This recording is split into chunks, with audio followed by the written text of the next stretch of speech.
Hello बच्चों, let's understand question firstly. देखिए question आपसे क्या बोलना चाहता है। क्वेश्चन में आपको दिया जा रहा है HBO that will be hydroboration and oxidation and oxymercuration demercuration and acid catalysed hydration will not give same product in reaction.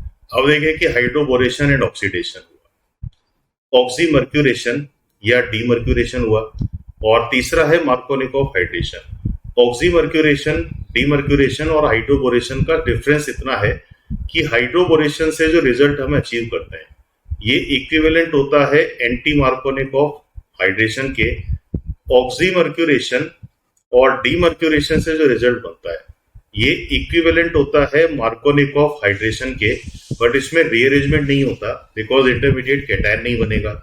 और अगर हम सिंपल मार्कोनिकोव हाइड्रेशन की बात करें तो ये कार्बोकेटायन फॉर्मेशन के अकॉर्डिंग एक रीअरेंजमेंट की पॉसिबिलिटी हमेशा शो करेगा।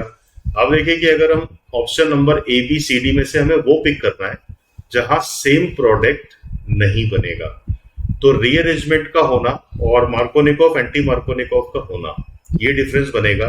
तो सबसे पहले अगर मैं ए ऑप्शन की बात करूं तो जब आप हाइड्रोबोरेशन ऑक्सीडेशन यहां प्रोड्यूस करोगे तो एक एल्कोहल 1 डिग्री बनेगा। अगर मैं ऑक्सीमर्क्यूरेशन और डीमर्क्यूरेशन की बात करूंगा तो ये एल्कोहल 2 डिग्री बनेगा क्योंकि रीअरेंजमेंट नहीं हो सकता। और अगर मैं मार्कोनिकोव हाइड्रोलाइसिस की बात करूंगा तो प्रोडक्ट कितना बनेगा, 3 डिग्री। तो तीनों से अलग तरीके के प्रोडक्ट अचीव हो रहे हैं, दैट मीन्स कि ये सेम प्रोडक्ट प्रोवाइड नहीं कर रहा है।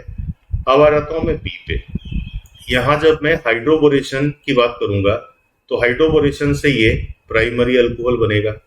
जब ऑक्सीमर्क्यूरेशन डीमर्क्यूरेशन की हम बात करेंगे तो 3 डिग्री अल्कोहल बनेगा और ये रिजल्ट बनेगा मार्कोनिकोव हाइड्रेशन से। तो तीनों का जो रिजल्ट है वो सेम नहीं आ रहा है, और सेम नहीं आ रहा है इसका मतलब ये भी मेरा एक आंसर हो सकता है। अब अगर मैं थर्ड की बात करूं तो थर्ड वाला जो कंपाउंड है ये बेसिकली एक सिमेट्रिकल एल्कीन है, और जैसे ही एल्कीन आपका सिमेट्रिकल है तो इससे मार्कोनिकोव या एंटी मार्कोनिकोव के जो प्रोडक्ट का स्ट्रक्चर है वो कहीं ना कहीं सेम ही बनेगा क्योंकि ये दोनों ही रूल अनसिमेट्रिकल पे बेस्ड होते हैं। तो यहाँ जो रिजल्ट बनेगा इन तीनों रिएक्शन का वो सेम ही होगा, और तीनों ही मैकेनिज्म एक ही रिजल्ट हमें प्रोवाइड करेंगे, साइक्लोहेक्साइल अल्कोहल। तो ये मेरा आंसर नहीं होगा क्योंकि प्रोडक्ट सिमिलर है।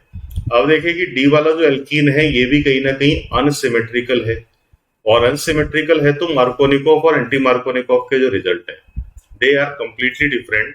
तो जिनमें रिजल्ट सेम नहीं अचीव आप कर पा रहे हो A, B एंड D, इस क्वेश्चन को सॉल्व करने का एक शॉर्ट मैनर भी हो सकता है कि जो सिमेट्रिकल एल्कीन्स हैं उनमें रिजल्ट सेम रहेगा, बट अनसिमेट्रिकल एल्कीन्स में पॉसिबल रिजल्ट डिफरेंट होगा। तो I hope you understood this question. All the best.